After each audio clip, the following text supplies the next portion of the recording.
Assalamualaikum warahmatullahi wabarakatuh. Waalaikumsalam warahmatullahi wabarakatuh. Oke, selamat datang kembali di channel Syarif Thoyib. Wah, Untuk kali ini ya Pak ya, Ya. sebelum rekan-rekan ataupun kalian menonton, jangan lupa like, komen, share dan subscribe tentunya. subscribe. Agar Di bawah teman- ini, di bawah ini. Betul, di bawah ini agar teman-teman semua tentunya mendapatkan informasi yang bermanfaat dari Pak Thoyib untuk video-video Ya, selanjutnya. oke. Bang Toyib boleh. Pak Thoyib boleh ya. Untuk lebih akrab, saya akan memanggil Pak Thoyib dengan sebutan Bang Thoyib gitu ya Pak ya. Sering Oke. pulang ini Bang Toyib. Betul, Bang Thoyib tak pulang-pulang begitu ya. Oke, untuk sesi kali ini saya akan melakukan wawancara dan menggali beberapa informasi kepada Bang Thoyib ini ya, Oke. yang sangat spesial ini. Kita gali dari pengalaman-pengalaman sejak kecil sampai sekarang sudah menginjak usia kurang lebihnya 43 tahun. Gitu ya Bang Thoyib lebih, ya. bukan Lebih kurang. ya. Lebih ya. Lebih 3 tahun. Dari 43 tahun, betul. Oke, langsung saja untuk pertanyaan pertama ini Bang. Siap. Ini sebenarnya saya dan teman-teman pastinya kepo ya, bahkan kepo bingit gitu ya. Ini tempat dan tanggal lahir di mana dan kapan begitu Bang? Ya, saya lahirnya di Surakarta 27 Oktober 1977. Tapi kalau naik bis nggak bakalan dapat namanya Surakarta, adanya Solo. Oh, Solo ada ya. Adanya Solo. Ada ya Bang ya. Ya, Surakarta nggak ada bis tulisannya Surakarta, itu nggak ada. Adanya Solo begitu ya. Solo. Oke, berarti Bang Thoyib sudah lahir gitu ya. Intinya lahir sekitar 43 tahun yang lalu begitu sampai Ya. menginjak sekarang walaupun masih terlihat muda begitu ya. Ya, muda belia. muda. Oke, sudah dijawab cukup jelas oleh Bang Thoyib. Untuk pertanyaan kedua, ini masa kecilnya dihabiskan di mana saja Pak? Wah, oke. Masa kecil saya habisnya di jalan. Di jalan? Iya. Maksudnya gimana nih Pak? Maksudnya, saya lahirnya di Solo, tapi umur 3 tahunan saya udah merantau ke Jakarta. Sampai ada gerhana matahari total tahun 82. Itu saya di Jakarta. Kemudian 83 saya ke Kebumen. Ke Kebumen. Oh iya, Tahun saya 83 berarti. 83. Jadi waktu itu kakak saya masuk sekolah tahun 83. Saya mau ikut masuk sekolah padahal belum waktunya. Jadi saya masuknya tahun 84. Oh, 84 gitu. Kebumen. Nah, Kebumen. jadi masa kecil saya di Kebumen sekitar 6 tahun. Sekitar 6 tahun di Kebumen. Iya, sampai tahun 89. Oh, berarti begitu ya? Iya. Untuk berarti selain di Kebumen, Ya udah merantau ke Pekalongan, Jakarta, ke Solo. Pekalongan, Iya. Jakarta, Solo, Iya. intinya udah Iya. melalang buana begitu Pelana ya. buananya nanti setelah umur 39-an. Oh, gitu. Nanti akan kita bahas juga ya Bang ya. Nanti, Santai saja, santai jangan saja. terburu-buru. Iya. Istilahnya begitu. Season yang kesekian itu. Iya, part berikutnya. Oke. Kemudian untuk pertanyaan ketiga ini, Bang. Pernah sekolah di mana saja sih Bang Thoyib? Oke, saya sekolah itu tadi sudah saya sampaikan, saya di Kebumen SD. SD. Nah, naik kelas 6 pindah ke Solo. Ya, pindah ke Solo kelas 6 aja. Waktu di Kebumen tuh saya kelahiran 77 itu udah paling muda. Begitu pindah Solo jadi paling tua. Paling tua ya. Ya, karena teman sekolahnya kelahiran 78 79. 89. Padahal di Kebumen paling muda begitu Paling ya. muda. Jadi di Solo SD kelas 6, terus SMP Islam di Ponegoro, kemudian SMA Negeri 2, lulus 96, kemudian masuk ke Stan Prodip D1 di Semarang, D1 di Semarang. lulus 97. Nah, Lulus itu sejarah sekolahnya itu. Kalau sekolah yang lain ya kuliah tapi enggak selesai sebulan. Kuliah sebulan. Oh, pernah tuh. Iya. Sebelum di Prodip berarti ya? Udah setelah udah Oh, kerja. sudah kerja. Ah. Pernah akan melanjutkan tapi hanya sebulan Iya. terus tidak lanjut begitu ya, Pak Iya, ya. terlalu idealis saya.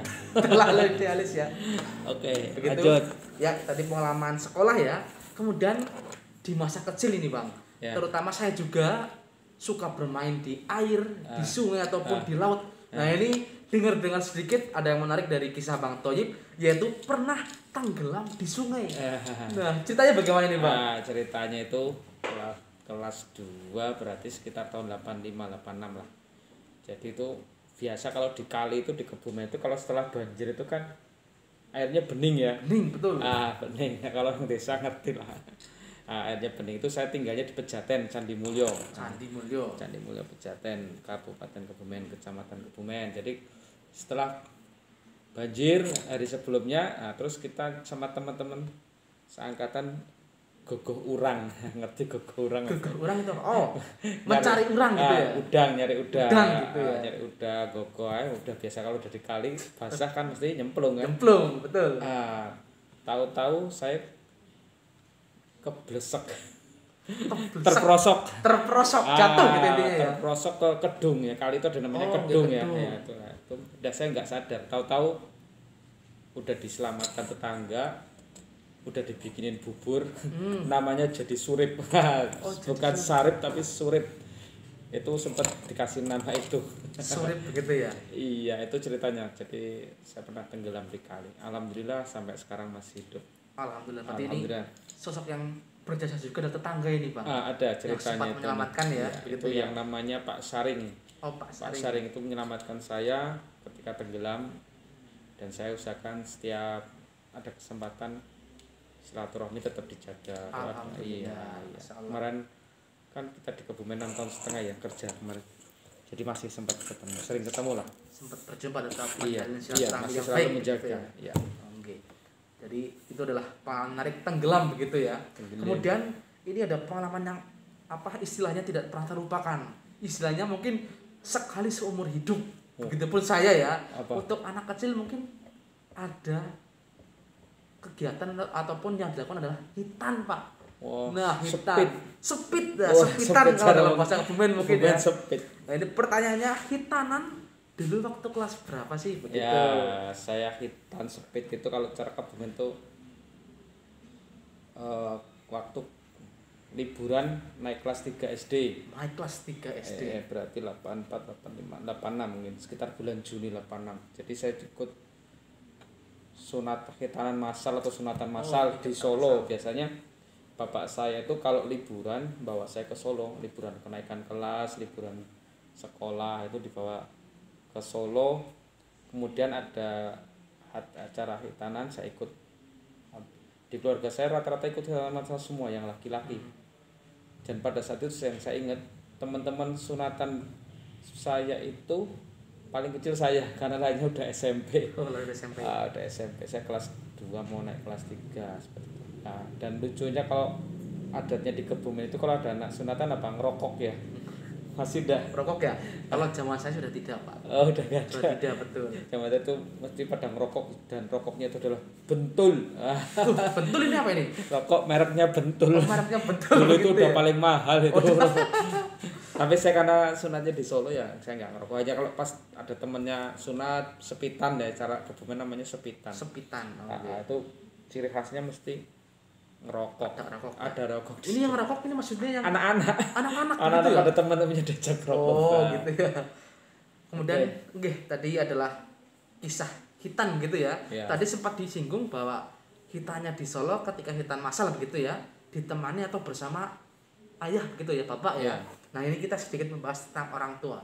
Sebenarnya ini orang tua berasal dari mana ini, Pak? Nah, ini jadi ceritanya kenapa saya ada di Kebumen, kenapa tadi saya juga pernah merantau ke Pekalongan.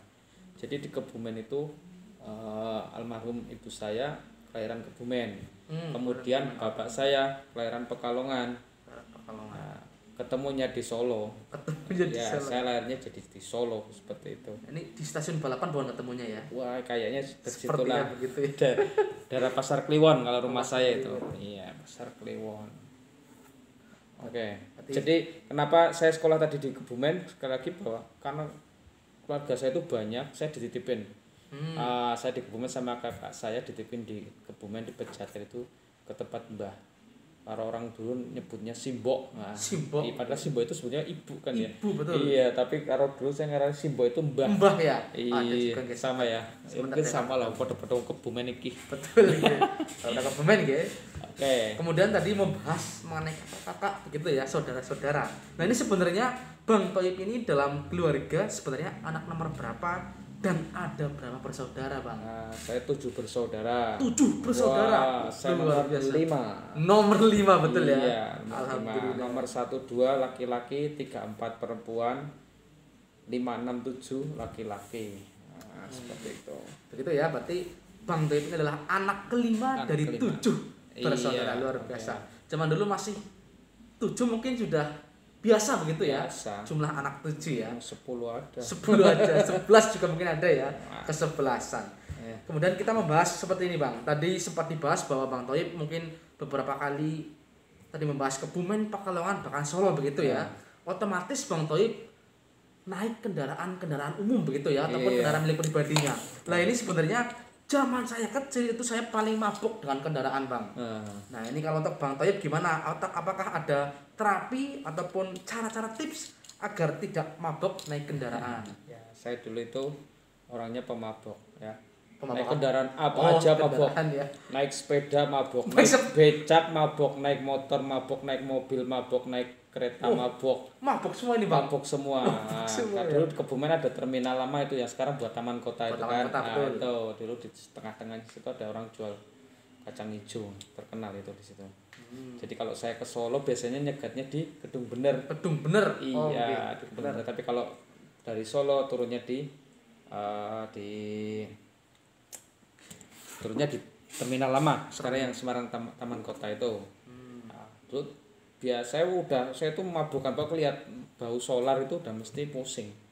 Itu salah satu alasan kenapa pindah ke Solo itu karena waktu setelah libur kenaikan kelas, naik kelas 6, saya di rumah itu mau balik ke Kebumen besok Senin, misalnya ini Minggu, Senin harus Seninnya masuk kelas 6, masih di rumah sudah mabok. Sudah mabuk. Iya, sudah mabok. Jadi akhirnya bapak saya udah nggak usah balik ke Kebumen, langsung pindah aja. Akhirnya saya 3 hari pertama itu kelas 6 nggak masuk karena masih diurus bapak saya. Itu mau diobati macam-macam, mulai permen Davos, ngemut permen Davos yang gede-gede Gede, betul.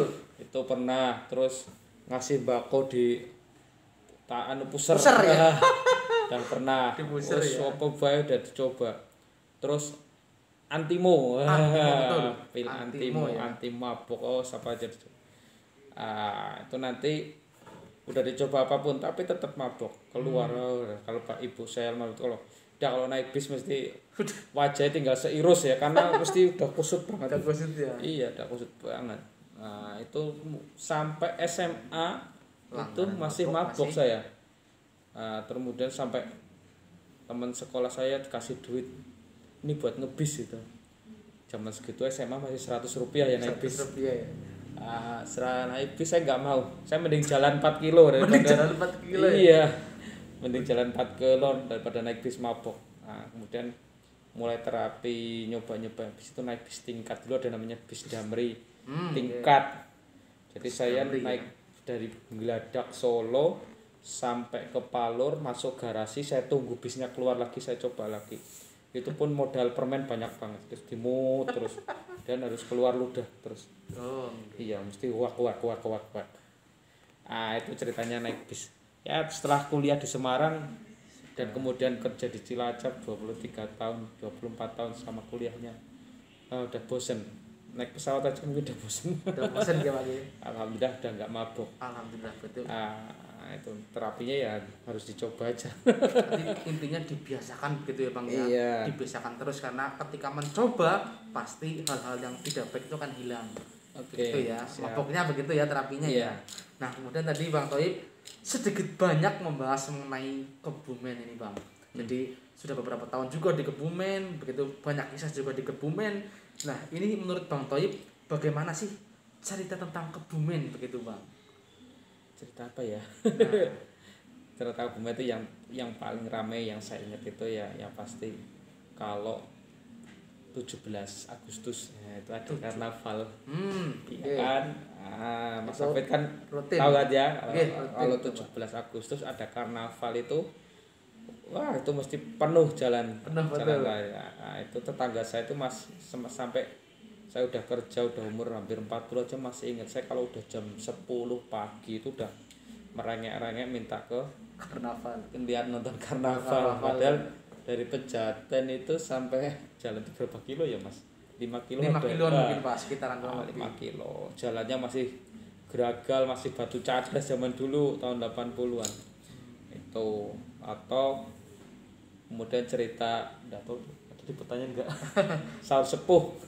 nonton film Sahur Sepuh itu di Gedung Gembira, ada 2 Gedung Gembira di gedung bioskop. Ada 2, yang satu Gembira yang sebelah rel stasiun Kebumen. Satunya lagi Indrakila Star di gedung bioskop Star sebelah terminal lama itu. Sekarang udah buat apa? Tempat biliar kalau nggak salah.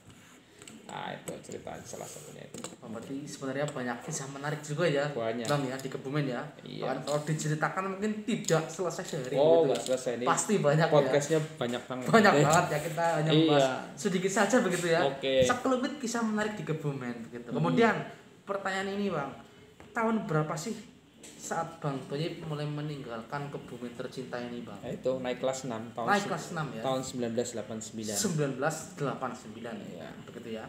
Kemudian tadi Bang, menarik juga untuk membahas mengenai orang tua Bang Thoyib ya, yang jadi Kebumen dan Pekalongan begitu ya intinya Bang ya.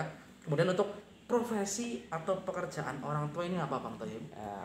Ini orang banyak pada salah paham, dikira wah Bang Thoyib ini kerja di pajak. Apa orang tuanya mesti pegawai apa gitu. Biasanya begitu Bang. Iya, pertanyaannya begitu. Penasaran jadinya. Bapak saya itu kerja serabutan apa aja, naik becak pernah, nyolet apa ya, batik pernah. Batik. Iya, yang paling lama itu becak. Jadi waktu saya SD itu bapak saya itu becak, narik becak, dan bapak saya itu walaupun angkatan lama paling rajin bikin buku harian. Buku harian. Iya. Dulu ada buku harian yang pakai buku batik ya, kasih tanggal. Saya sering baca-baca jadi tahu. Kayak diary gitu ya Bang? Iya, kalau zaman sekarang ya diary. Zaman dulu buku harian itu ya Bu. Jadi bapak saya kalau narik becak dapat uang 2.000 itu tulis. Sebagai penarik becak tanggal ini dapatnya. Nah, yang menarik itu bapak saya kalau nggak dapat duit nggak pulang. Oh nggak pulang begitu ya? Pantang pulang sebelum dapat uang. Jadi nggak pulang, tidur di becak di luar, nggak pulang ke rumah. Gitu Bang. Seperti itu. Kemudian nanti ceritanya nanti aja lah. Nanti aja ini ya. Oke. Sedikit saja interview gitu ya. Overview saja. Nanti. Kemudian dari sedikit kisah saja ini sudah kita bisa melihat ataupun bisa membayangkan bahwa Bang Thoyib pastinya sejak dini sudah mandiri Bang. Gitu ya. Nah ini sebenarnya tepatnya ini sejak kapan sih Bang Thoyib ini udah mulai mandiri sendiri gitu Pak? Oke. Nah, jadi di keluarga saya itu rata-rata sekolahnya hanya SD. Lulus SD ya? Selesai, bahkan ada yang nggak selesai. Nah, saya waktu SD kelas 6 di Solo itu saya lihat TV itu ada anak pada PKL di kantor pos, mana gitu. Terus saya bilang sama bapak saya, Pak, nanti saya lulus SD PKL di kantor pos. Lulus SD mau PKL di kantor pos? Begitu ya Bang? Iya, intinya gitu. Terus bapak saya sempat tanya-nanya ke kantor pos besar di Solo. Ternyata nggak boleh, itu kan Semeya paling enggak. Iya paling enggak SMA gitu, SMK ya. Karena pada waktu saya pikirnya aduh enggak sekolah. Sementara NEM saya tertinggi, walaupun saya pindahan ke Solo, NEM saya tertinggi 39 pada saat itu paling tinggi. Paling tinggi ya. Dibagi 5 ya 7,8 lah. Nah itu Pak, saya mikir apa ya. Nah terus pada satu ketika bapak saya ditawarin ada orang loper koran, koordinator loper koran nyari pegawai, maksudnya nyari pengecer yang mau jualan nanti digaji. Nah, itu tanggal 11 Juni 90. Masih apal tepatnya ya, Pak? Tepat. Masih Bang ya? Tempatnya, tanggalnya masih apa. Dan teman-teman saya itu sampai sekarang masih ada yang jualan koran. Masih ada ya? Iya, di Solo. Di Solo. Iya. 11 Juni 90 jualan koran Suara Pembaruan. Itu koran sore. Jadi setiap sore habis asar berangkat jam 4 lah, jam 4 sore saya ke Singosarin jualan koran, laku nggak laku digaji Rp500. Jadi kalau seminggu masuk terus setiap hari Sabtu gajian. Oh iya betul. 3.500 ya. Itu sudah banyak zaman dulu ya Pak ya? Itu mie ayam masih 200 perak. Alhamdulillah, lumayan sekali nih. Iya. Zaman dulu ya. Iya, jadi itu saya jualan koran intinya sebenarnya ngisi waktu sambil nunggu mau masuk SMP. Oh iya. Iya, akhirnya keterusan sampai lulus SMP, lulus SMA masih nyambi gitu masih nyambi, bahkan setelah lulus setan masih jualan karena nggak tahu nanti lulus mau ngapa belum.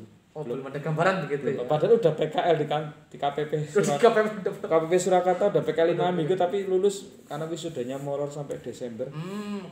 Jualan koran lagi ya, nggak ngerti mau apa nanti belum tahu.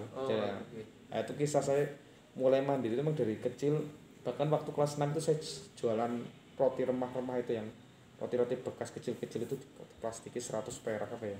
Tak jual di kelas 6. Kelas Iya. sekolah berarti ya. Oh, Iya. luar biasa ini.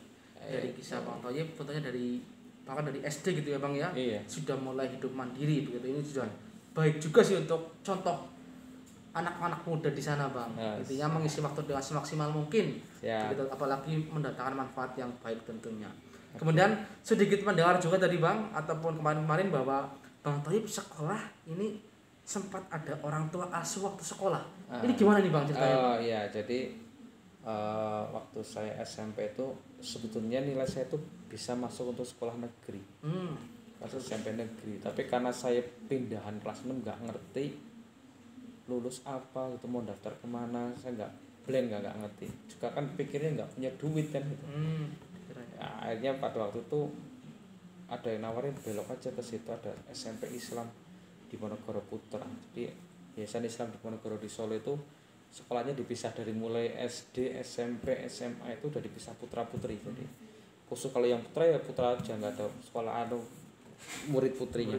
Nah, saya akhirnya masuk ke situ, kemudian ya karena saya nggak mampu minta cari cara waktu itu masih bicara yang namanya gerakan orang tua asuh kan kota. Alhamdulillah ada yang bantu. Jadi setiap awal bulan saya datang ke rumahnya, kemudian dia ngasih duit untuk bayar SPP, dan itu berlanjut bahkan sampai SMA. Sampai SMA. Iya, orangnya baik banget. Terima kasih Mbak Ica. Iya, namanya Mbak Ica, Arab, turunan Arab. Insyaallah semoga sehat selalu. Gitu ya. Oke. Luar biasa ini, sampai Bang Thoyib masih teringat sampai detik ini ya Bang. Saya masih kontak 2 tahun yang lalu Lebaran masih kontak ketemu ya. Saya datang sama keluarga, saya ajak kenalan bahwa ini dulu udah pernah ketemu sih, karena sama anak yang kedua kan belum pernah. Jadi Lebaran 2019 Lebaran 2019 itu lebaran pertama saya di Solo sejak menikah. Bawa keluarga, maksudnya bawa keluarga ke Solo. Sekalian pas itu ternyata rumahnya pindah-pindah dekat rumah orang tua saya, jadi saya silaturahmi sekalian lebaran. Oke. Ya, begitu berarti ceritanya Bang ya. Kemudian tadi kita udah sedikit membahas mengenai sekolah SD, SMP dan SMA-nya ini begitu ya. Kemudian ini tertarik juga Bang, bisanya untuk Bang Thoyib sampai sekarang bisa bekerja di kantor pajak begitu ya. Tentunya sebelumnya ini ada pendidikan juga di PKN STAN begitu ya.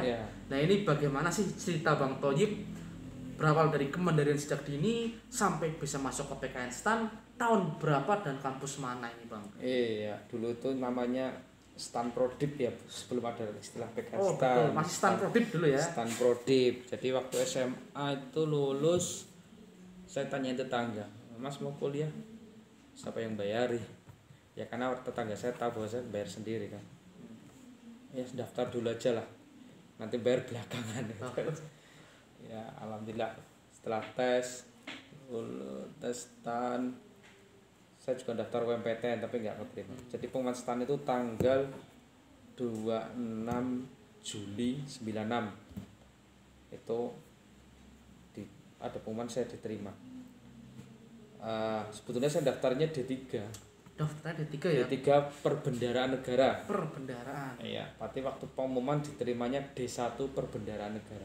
D1 Perbendaharaan ya. Ya, seperti itu. Kemudian tanggal 27 Juli 96 itu ada kerusuhan PDIP. Ada kerusuhan PDI di Jakarta.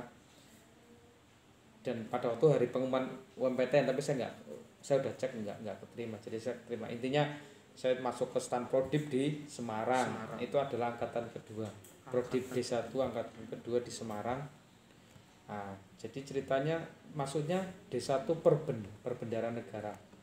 Kemudian ketika semester 2 karena dibutuhkan banyak lulusan dari D1 perpajakan, maka semester 2-nya pindah ke perpajakan. Oh begitu. Semester 2-nya ini ya. Iya, kemudian adik kelas saya yang lulus masuk 97 itu full perpajakan semua. Iya. Jadi ada masanya pas ini dialihkan, pas sama saya 1 semester perben, semester 2-nya perpajakan. Iya, seperti itu. Kemudian yang nopang biaya saya kakak saya bantu. Kakak berarti ya? Iya. Waktu itu biaya di Semarang itu kos 20.000. Kos per apa ini? Per bulan ya? 20.000. Kemudian anggaran saya makan 10.000 Per bulannya itu ya. seminggu. Oh, seminggu ya? Seminggu 10.000, pokoknya sekali makan maksimal 1.500. Begitu ya. Iya. Zaman dulu ya. Iya, sebelum krisis Sebelum kan krisis ya. 98, 97, 98. Saya lahir krisis berarti ya. Saya lahir pas krisis moneter gitu ya, Bang ya. Iya. Oke. Itu main naik bis dari Solo Semarang aja 2.000 udah patas AC. Oke, Ya, lanjut. berarti itu ya cerita dari PKN STAN ya. Kemudian ini Bang, setelah lulus PKN STAN ini tentunya kan banyak cerita ataupun kabar ya bahwa lulus STAN ini langsung kerja begitu. Nah ini nanti yang perlu diluruskan bagi Bang Thoyib dari dulu ya, angkatan dulu ya. Ini sejak kapan mulai bekerja dan di mana nih Bang? Oke, jadi saya lulus Juli 97 sebenarnya, tapi karena pada waktu itu ada musibah nasional itu, bencana nasional kabut asap, ya. nah, maka wisudanya diundur sampai 10 Desember. Jadi nggak tahu lah, sambil nunggu itu saya sempat balik jualan koran lagi.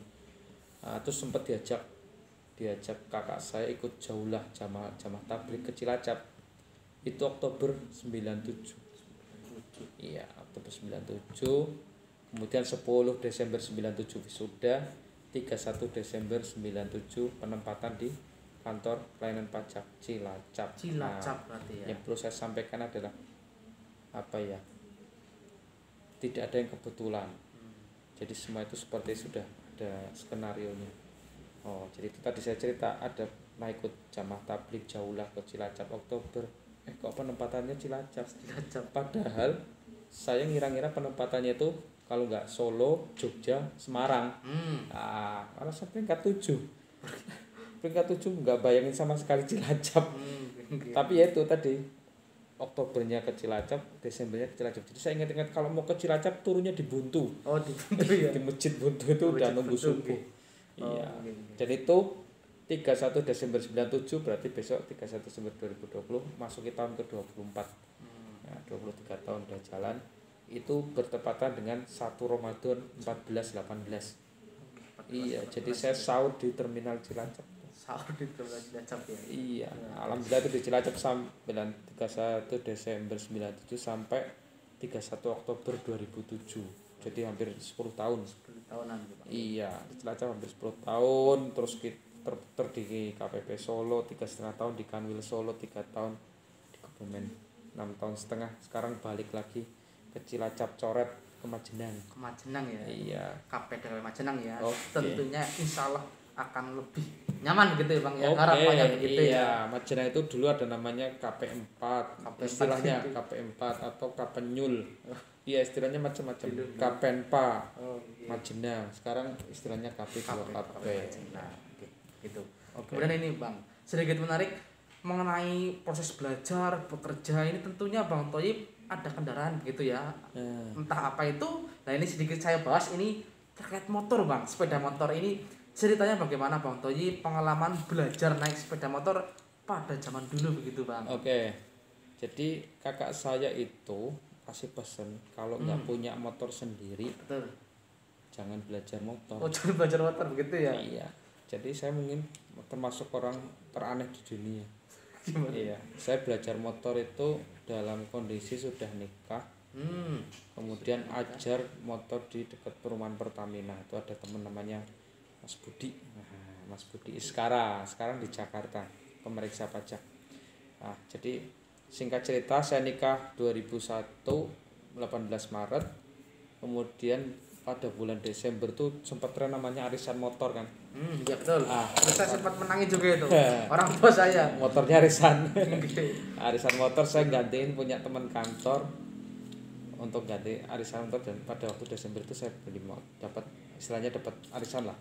Beli motor Supra X 2001 tanggal 21 Desember kemarin. Jadi motornya itu udah 19 tahun. 19 tahun. Yang lucunya apa? Lucunya saya beli motor belum bisa naik motor. Oh begitu ya.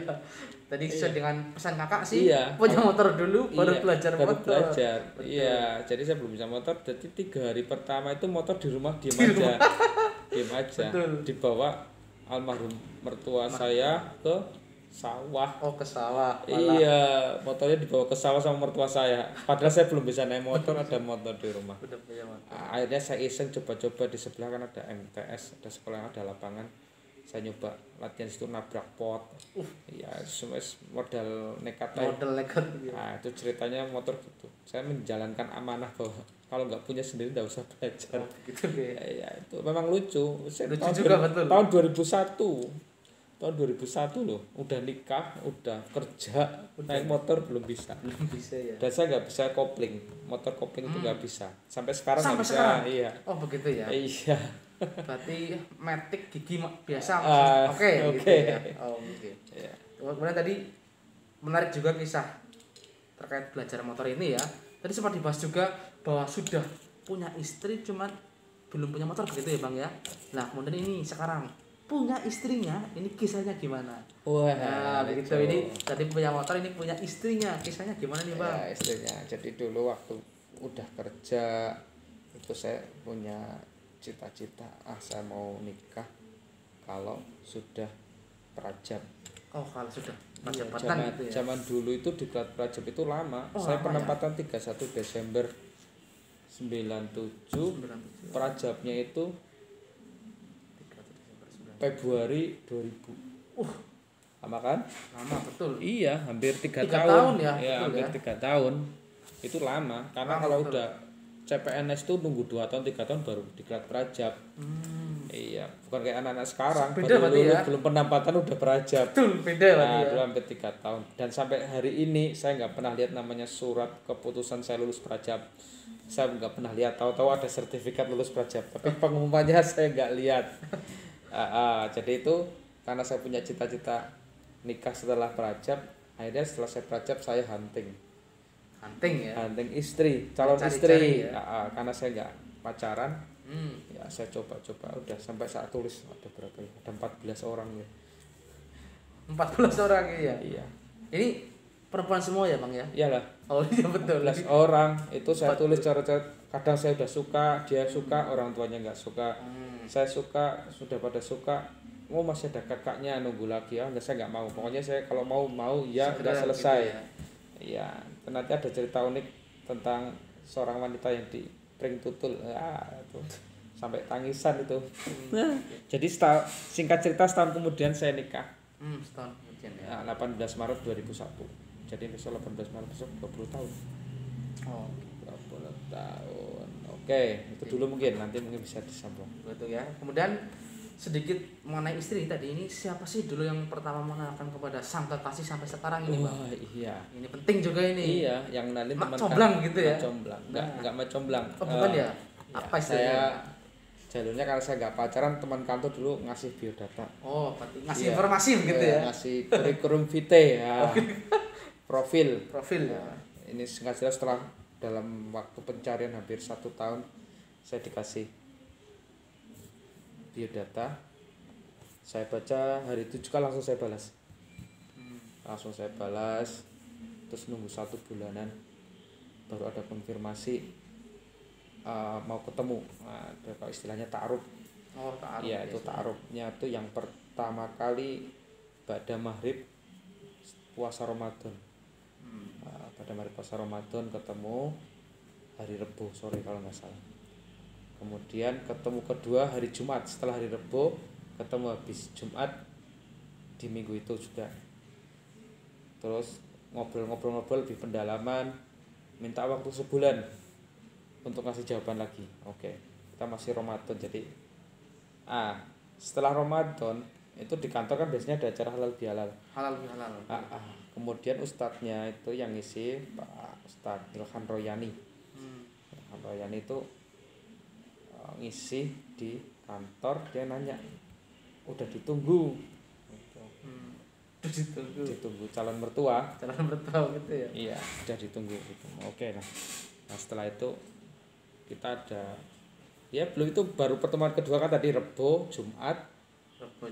Baru 2 kali, kemudian bilang tidak tunggu, terus saya janjian sama Mas Mauludin. Mas Mauludin itu suaminya Mbak Prapti. Oh, Mbak Prapti teman sekelas saya.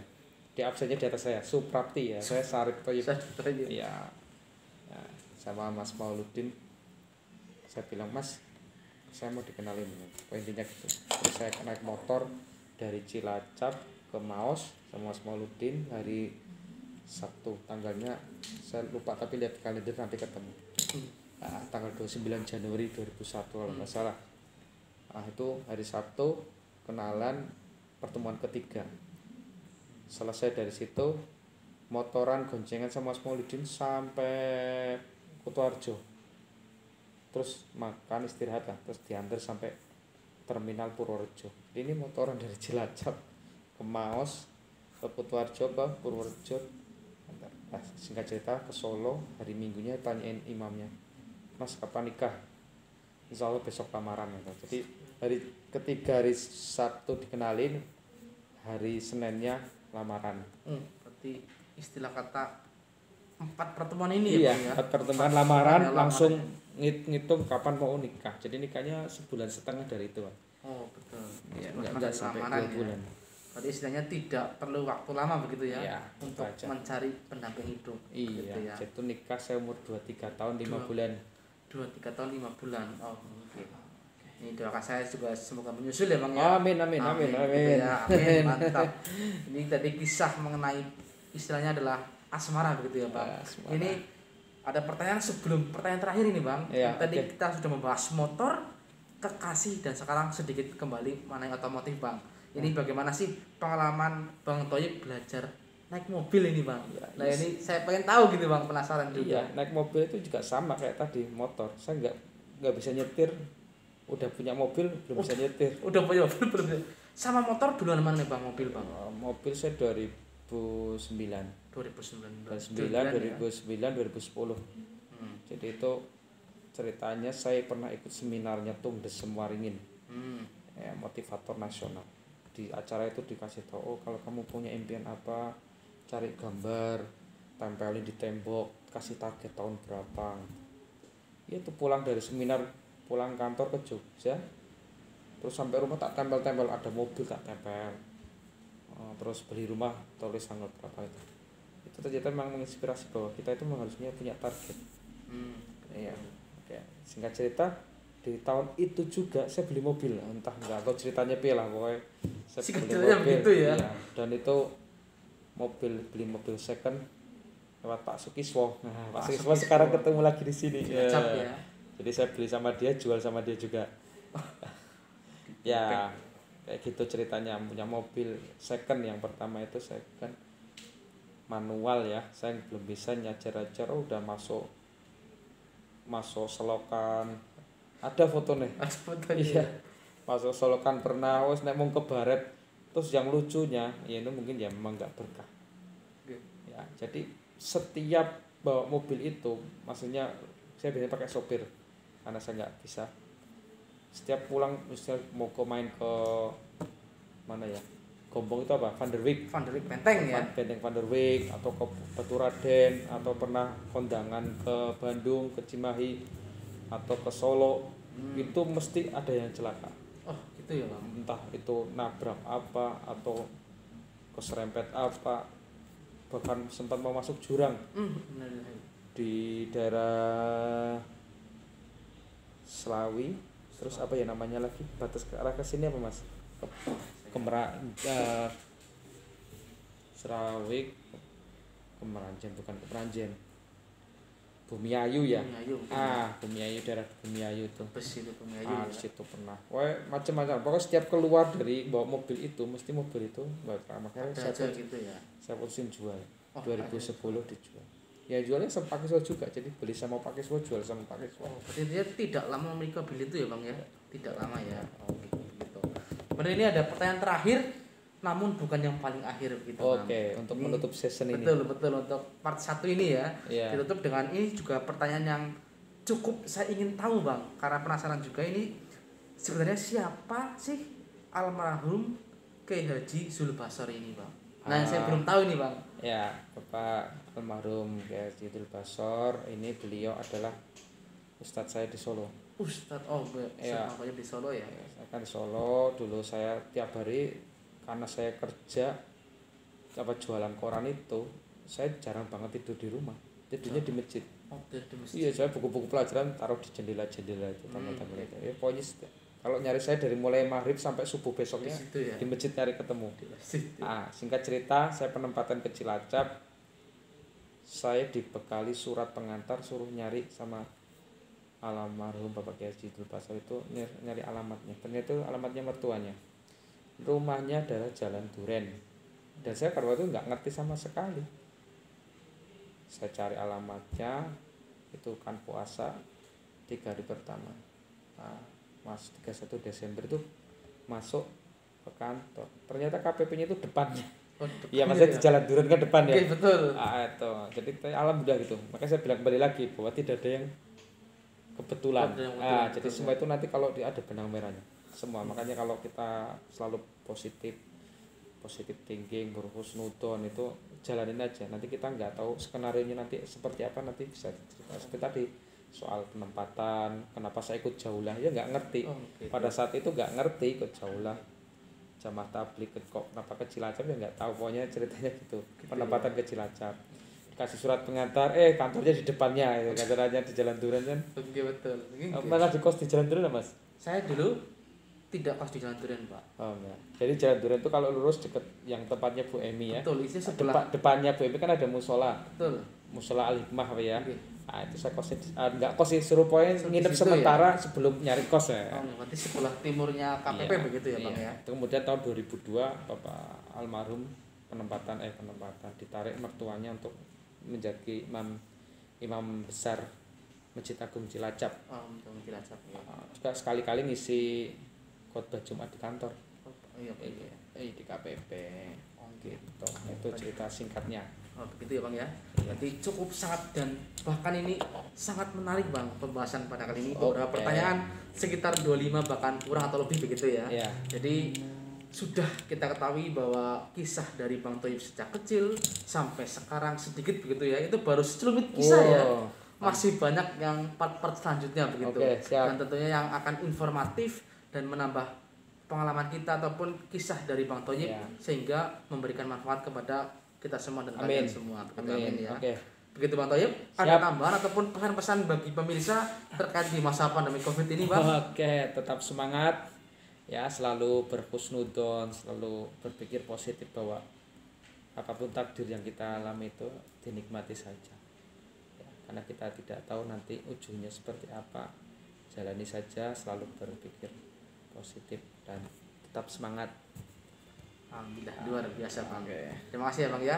Ini saya Hafidz Kusumo dan Bang Syarif Thoyib. Sampai jumpa lagi, undur diri kita ya, Bang ya. Siap. Assalamualaikum warahmatullahi wabarakatuh. Waalaikumsalam warahmatullahi wabarakatuh.